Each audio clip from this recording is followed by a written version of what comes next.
Jésus guérit un homme qui a un esprit mauvais. Jésus et ses disciples arrivent de l'autre côté du lac, dans le pays des Géraséniens. Jésus descend de la barque.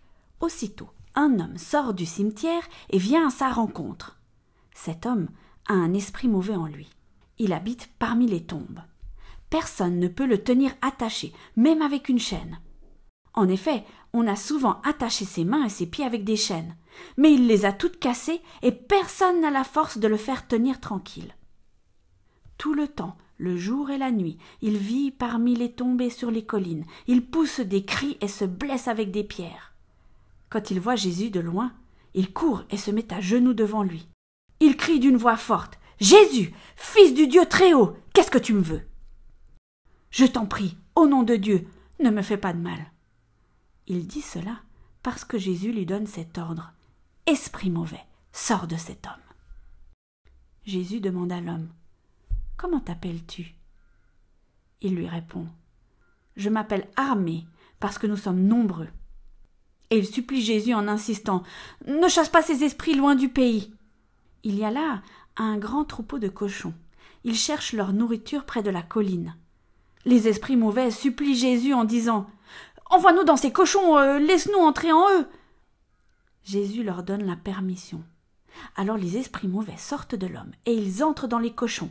Le troupeau compte à peu près 2000 cochons. Ils se précipitent tous du haut de la pente dans le lac et ils se noient. Les gardiens du troupeau partent en courant. Ils vont raconter la nouvelle dans la ville et dans les villages. Les gens viennent voir ce qui s'est passé. Ils arrivent auprès de Jésus et voient l'homme qui avait les esprits mauvais. Il est assis maintenant. Il porte des vêtements et il est normal. Alors les gens ont peur. Ceux qui ont tout vu racontent aux autres ce qui est arrivé à l'homme aux esprits mauvais et ce qui est arrivé aux cochons. Les gens se mettent à supplier Jésus en disant « Quitte notre pays !» Jésus monte dans la barque. L'homme qui avait les esprits mauvais lui demande « S'il te plaît, je veux rester avec toi. » Jésus n'accepte pas, mais il lui dit « Retourne chez toi, dans ta famille. Raconte tout ce que le Seigneur a fait pour toi et comment il a eu pitié de toi. » L'homme s'en va. Il se met à annoncer dans la région des 10 villes tout ce que Jésus a fait pour lui et tout le monde est très étonné. Jésus guérit une femme et rend la vie à une petite fille. Quand Jésus revient en barque de l'autre côté du lac, une grande foule se rassemble autour de lui. Il est au bord du lac. Un des chefs de la maison de prière arrive. Il s'appelle Jaïrus.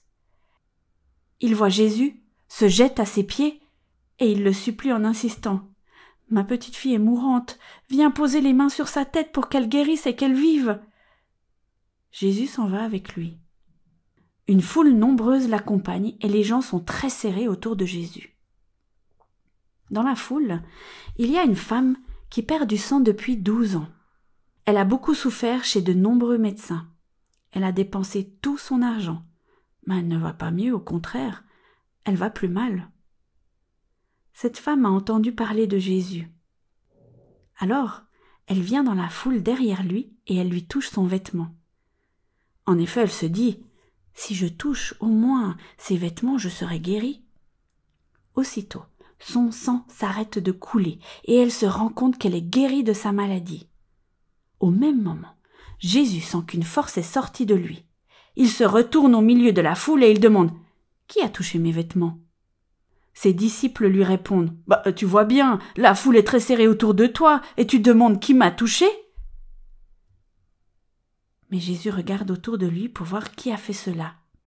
La femme tremble de peur parce qu'elle sait ce qui lui est arrivé. Elle vient se jeter aux pieds de Jésus et elle lui dit toute la vérité.